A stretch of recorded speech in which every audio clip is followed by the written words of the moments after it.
Había un hombre de los fariseos que se llamaba Nicodemo, un principal de entre los judíos.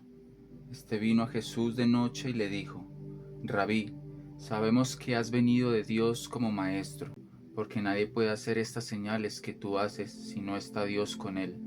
Respondió Jesús y le dijo: de cierto te digo, que el que no naciere de nuevo no puede ver el reino de Dios. Nicodemo le dijo: ¿Cómo puede un hombre nacer siendo viejo? ¿Puede acaso entrar por segunda vez en el vientre de su madre y nacer?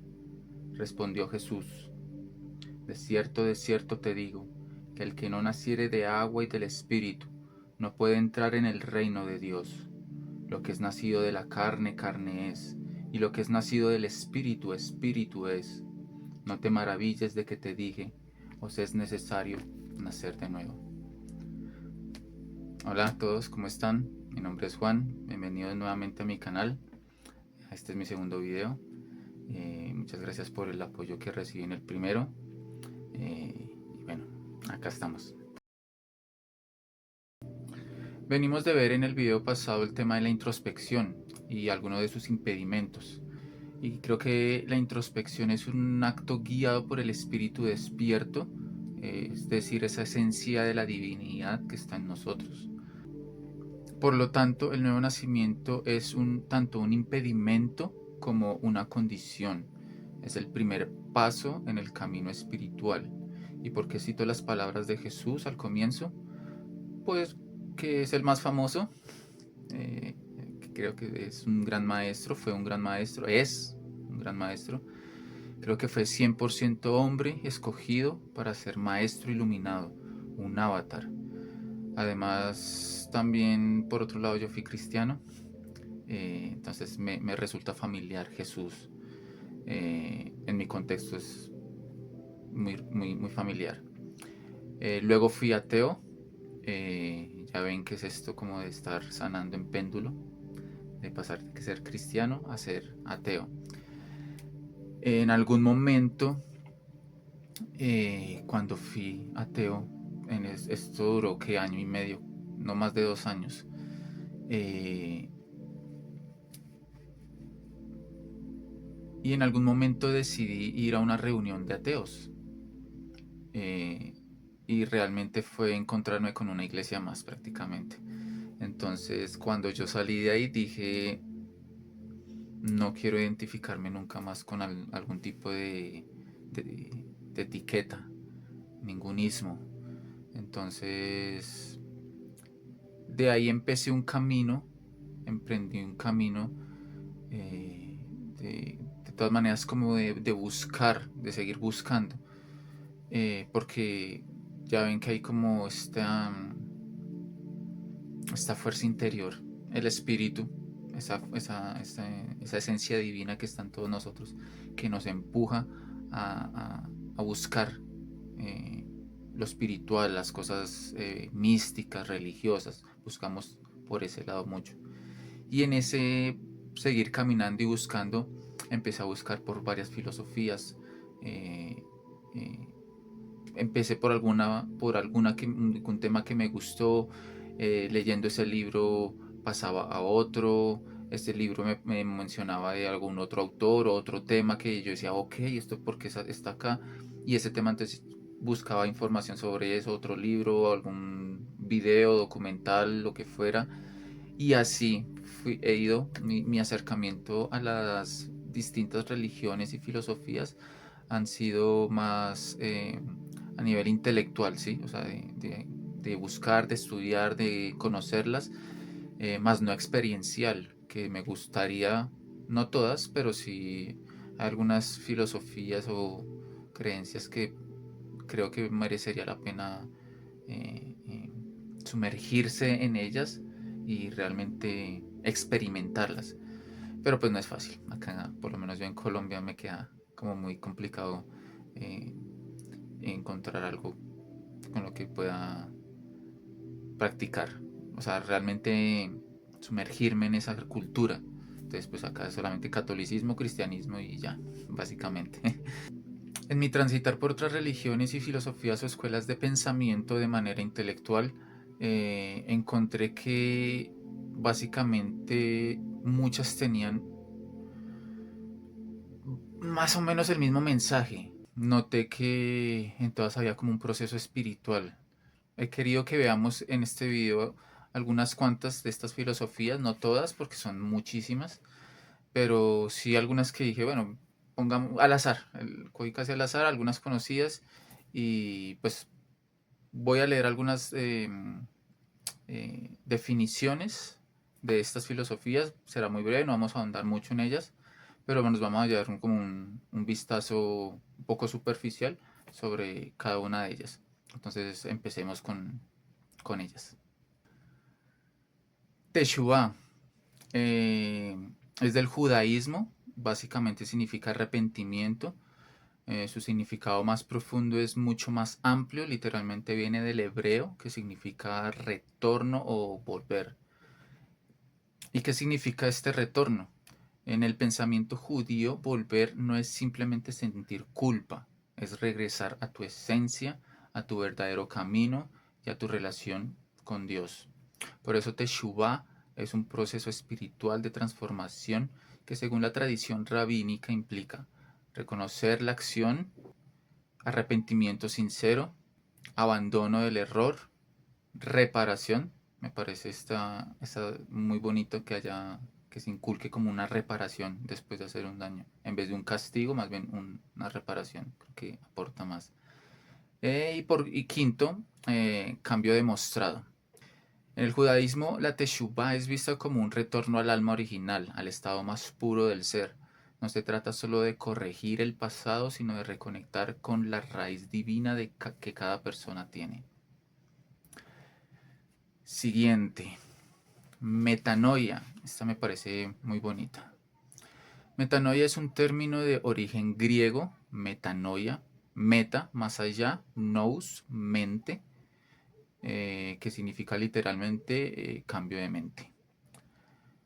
Es una transformación radical y profunda del pensamiento que puede ser espiritual, intelectual o psicológica. Realmente yo creo que si es un nuevo nacimiento de lo que estamos hablando, esto crece todo por todo lado.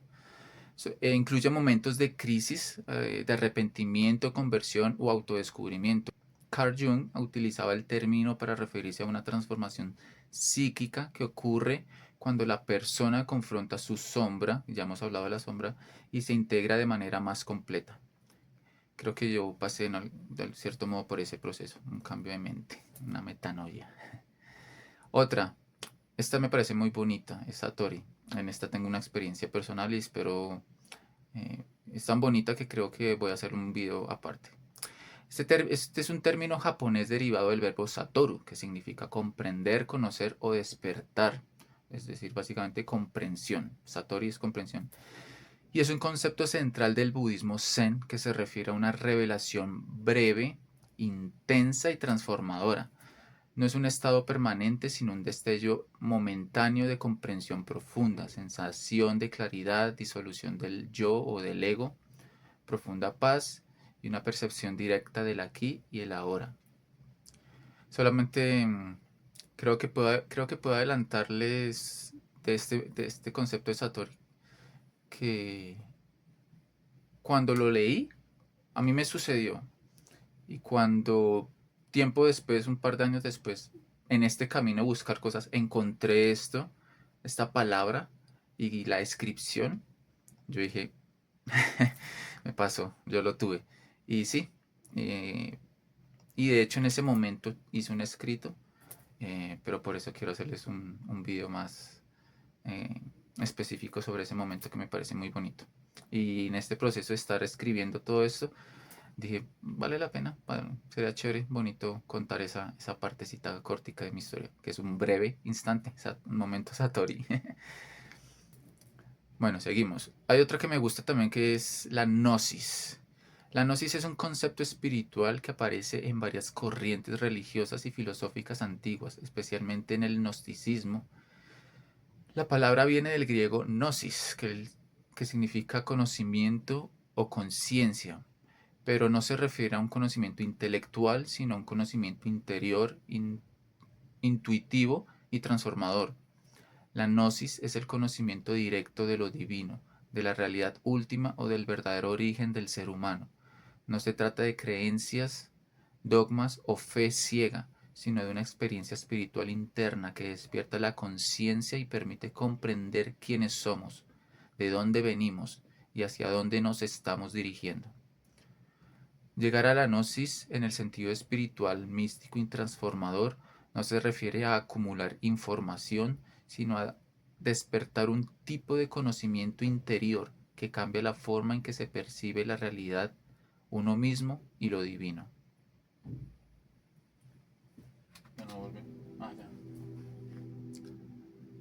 Bueno, volvió el internet. Ya tenemos otra vez música de fondo. Siguiente, ataraxia. Etimológicamente, ataraxia proviene del griego antiguo ataraxia, que significa imperturbabilidad o tranquilidad del alma. Fue un concepto central en las escuelas filosóficas como el epicureísmo, el estoicismo y el escepticismo. Se entendía como un estado mental ideal de equilibrio necesario para alcanzar la felicidad o el conocimiento verdadero. La ataraxia es un estado mental caracterizado por la ausencia de perturbaciones emocionales, ansiedad o agitación. En su acepción clásica derivada de la filosofía griega, alude a un ideal de serenidad plena. Desde el punto de vista médico y psicológico, la palabra ataraxia ha sido usada para hacer referencia a un estado de indiferencia emocional patológica o en otros casos a una manifestación clínica de calma excesiva frente a situaciones que normalmente generarían respuesta emocional o estrés. Acá hay cositas interesantes que tratar, pero vamos a continuar. La siguiente es la piedra filosofal. Este es otro concepto con el que podemos entender el nuevo nacimiento. En la alquimia hermética, la piedra filosofal es el símbolo de la perfección absoluta, la meta final del proceso alquímico conocido como Opus Magnum, la gran obra. Opus Magnum o la gran obra es un término alquímico para el proceso de creación de la llamada piedra filosofal, con la cual se podía convertir metales impuros como el plomo en metales perfectos como el oro. Pero en el lenguaje simbólico, el plomo representa la condición humana caída, densa y egoica, y el oro representa la conciencia despierta, la conciencia crística. Originalmente este proceso tiene 3 etapas. La nigredo es la primera etapa, simbolizada por el color negro, implica la disolución de la materia prima, un proceso de putrefacción, caos y confrontación con la oscuridad interior. Albedo es la segunda etapa, que significa blancura. Tras la disolución del anigredo, la materia se purifica y se vuelve un corazón blanco intenso. Y la tercera, rubedo, es la etapa final simbolizada por el color rojo, que representa el enrojecimiento. Es el momento de la culminación donde la transmutación se completa y se logra la piedra filosofal o la integración total del yo con la unidad. La piedra filosofal representa al corazón y el corazón es un chakra. El rastafarismo. La vez pasada el primer video puse en algún momento, hice mención en ellos en textos, no los mencioné, pero sí puse textos en el video. Y esta vez, bueno, incluyámoslos, seguramente tienen algo que decir sobre este proceso de nacer de nuevo del que nos habla Jesús. Y resulta que sí hay, y eso es lo bonito precisamente de escudriñar otras culturas y todo esto. Entonces vamos a leer un poquito de ellos. Ellos tienen el I en I, que significa algo así como reconocer la divinidad interior. Es uno de los conceptos centrales del rastafarismo. I en I expresa que Dios ya vive dentro de cada persona y que reconocer esa unidad es despertar a la verdadera identidad espiritual. Es un tipo de nueva visión o renacimiento de la conciencia, porque al entender I en I, la persona deja atrás la vieja identidad separada y pasa a una vida guiada por Ya. Entonces, ahí vemos que también tienen, a su manera entienden este proceso espiritual. Eso es lo bonito. Hay otro proceso que se llama la individuación. De esto habló Carl Jung. Bueno, y la definición sería algo así. La individuación es el proceso de convertirse en un individuo único y autónomo, autorrealizándose y alcanzando la plenitud psicológica. Se refiere a la integración de aspectos conscientes e inconscientes de la psique, diferenciándose de la colectividad y desarrollando una identidad propia, la que lo conduce a una mayor autenticidad y comprensión de uno mismo. Es un proceso continuo de crecimiento que implica confrontar y reconciliar opuestos internos para llegar a ser completo y no perfecto. Esto es como también como Nietzsche, que menciona el Übermensch, el superhombre. Incluso también menciona 3 etapas que es para que el hombre tiene que lograr para llegar a ser este Übermensch, este superhombre. La etapa del camello, la etapa que el camello es como el sumiso, el que obedece, simplemente obedece. El león, que se revela y busca su libertad. Y el niño, que es el final, que representa un nuevo principio. Ahí está, hasta Nietzsche habló de este proceso. Bueno, y hasta aquí vamos a ver, ¿ok? Elena Blavatsky usó la frase "no hay religión más elevada que la verdad" cuando creó la Sociedad Teosófica en 1875. Esta frase toma fuerza en cada uno cuando nos logramos liberar del dogma y nos abrimos, por ejemplo, a las posibilidades de que cada pueblo del mundo ha alcanzado una fracción de esa verdad que tanto buscamos. La verdad no se manifestó únicamente en hebreo o en griego, únicamente en Medio Oriente, ni siquiera exclusivamente acá en la tierra. La verdad se ha fragmentado en muchas verdades. No son suficientes todas las lenguas, dialectos e idiomas para definir lo incognoscible. Seguramente en el universo existirán tantas ideas, creencias y maneras diversas de definir a Dios como planetas habitados, y todas ellas serán también fracciones de la verdad universal. Por eso Lao Tse sabiamente abre el Tao Te Ching diciendo: el Tao que puede ser nombrado no es el verdadero Tao. ¿Cómo puede entonces existir aún religiones afirmando tantas cosas acerca de Dios y peor aún en su nombre?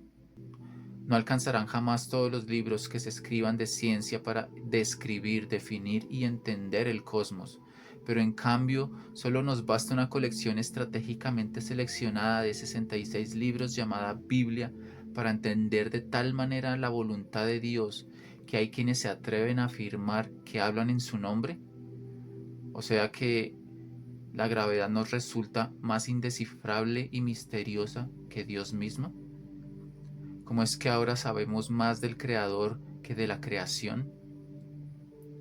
No conocemos aún las profundidades del océano acá en la Tierra, pero en cambio sí tenemos plenamente mapeado y cartografiado los designios de Dios. Eso es tan pretencioso como ingenuo. No necesitamos una religión para nacer de nuevo, necesitamos nacer de nuevo. Así que esa es la idea de esta frase: no hay religión más elevada que la verdad. La verdad es algo que no se puede poseer. Aunque estés en medio del océano, no estás en todo el océano. Aunque podamos tener una verdad, no es toda la verdad. Nunca lo será. No existe religión que posea exclusivamente los derechos de autor de la verdad. Ninguna iglesia honra al Dios verdadero que aseguran. Podemos probar el origen de cada religión, así como de cada secta, hasta de las más insignificantes. No son las últimas más que las ramas pequeñas nacidas de las mayores, pero unas y otras arrancan del mismo tronco, la religión de la sabiduría. Elegir permanecer en una sola religión te privará de las riquezas del conocimiento que existen en otras. Si bebemos de otras fuentes de conocimiento, si unimos los pequeños destellos de verdad que han alcanzado cada una de ellas, unas y otras se irán religando, permitiéndonos entrar con mayor luz dentro de los mensajes de Jesús y ver con más claridad la profundidad de su sabiduría. Jesús usó lenguaje simbólico con palabras que su pueblo podía entender, pero no podían ver más allá de lo superficial de la letra. Podría haber dicho: os es necesario emprender la opus magnum y crear la piedra filosófica para transmutar plomo en oro. O os es necesario hacer metanoia. O os es necesario llegar a la gnosis. O os es necesario tener un proceso de individuación. Pero Jesús era judío y hablaba arameo, y en su contexto usó acertadamente la frase nacer de nuevo, y aún así no lo entendieron. Aún no entendemos, no entendemos ni entenderemos si no nacemos de nuevo. Nos es necesario nacer de nuevo. Creo que podemos encontrar a grandes rasgos ciertos patrones en estas filosofías sobre lo que podría implicar nacer de nuevo. No se está hablando de un momento y acto específico. Es un proceso continuo y sostenido en el tiempo. Es un proceso interno que se evidencia también externamente. No es una emoción, es una gestión emocional sana, más bien. No es un pasar al frente y repetir una oración, no es un bautizo, no es ser parte de la membresía de una iglesia ni guardar el día del Señor. No se pueden producir nuevos nacimientos en masa, no se puede provocar, simplemente sucede, llega. El viento sopla de donde quiere y oyes su sonido, mas ni sabes de dónde viene ni a dónde va. Así es todo aquel que es nacido del Espíritu. Entonces, si es un proceso interno que se manifiesta también externamente y que dura el resto de tu vida, para nacer de nuevo o tener un despertar espiritual, es necesario transitar al menos 3 estados según lo que hemos visto. El primero, arrepentimiento. De cierto os digo, que si el grano de trigo no cae en la tierra y muere, queda solo, pero si muere, lleva mucho fruto. En este estado de arrepentimiento podemos definirlo de otras formas, como de las que ya hemos visto, por ejemplo, con la nigredo, que es esta etapa de putrefacción que nos dice la alquimia, que la materia se pudre, se destruye. Esta nigredo es una etapa de destrucción, cae en estructuras, confusión, cuestionamientos. Esto se puede ver simbolizado en la vida de Jesús, por ejemplo, en su pasión, crucifixión y el descenso al infierno. Esta etapa de la nigredo, esta etapa oscura, lo podemos relacionar con la noche oscura del alma que hemos escuchado. Jesús también, por ejemplo, podemos incluir ahí el Getsemaní, el momento de Getsemaní, donde él cae a tierra, como lo que acabamos de leer, de cómo el grano tiene que caer a tierra y morir, y es lo que hizo Jesús, cayó en tierra en el Getsemaní y literalmente moría, agonizaba.